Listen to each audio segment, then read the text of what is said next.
Perkenalkan, saya Jen Iriani Sutarjo dari Universitas 11 Maret. Setelah Millennial Development Goals, United Nations atau Persatuan Bangsa-Bangsa kini mencanangkan Sustainable Development Goals sebagai program lanjutannya.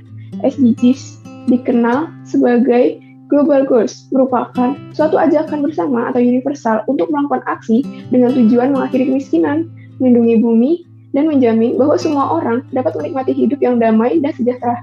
SDGs menambahkan area baru dalam prioritas yang akan dicapai, seperti perubahan iklim, kesetaraan ekonomi, konsumsi yang berkelanjutan, keadilan, dan perdamaian.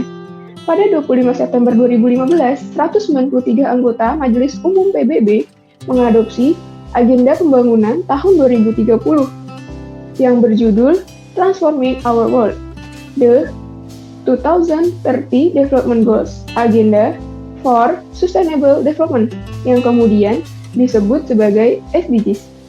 Sebagai konsekuensi dari diadopsinya revolusi tersebut, seluruh badan atau agensi di bawah PBB, negara-negara yang menjadi anggota, serta masyarakat global harus mendukung goals, menjalankan program milenium yang hendak dicapai, termasuk Indonesia. Mengacu kepada definisi yang digunakan oleh World Bank dan United Nations Development Program atau UNDP, korupsi diartikan sebagai the abuse of public office for private gain. Korupsi seringkali melibatkan para pejabat publik yang dengan sengaja menyalahgunakan wewenang yang dimiliki demi keuntungan pribadi.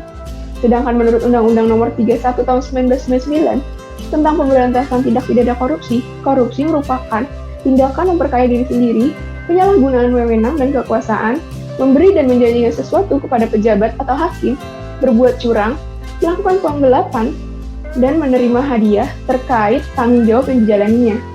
Nah, permasalahan yang ada dalam tujuan 16 dapat dikurangi melalui pendidikan anti korupsi.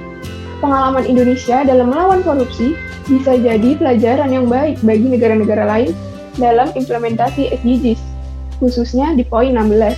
Indonesia dengan tingkat korupsi yang besar harus bahu-membahu dengan dukungan banyak elemen untuk memerangi korupsi.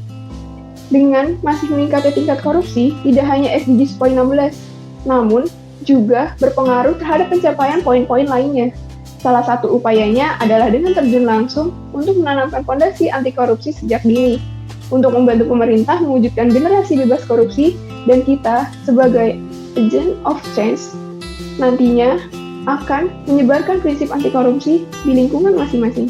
Terima kasih, sekian.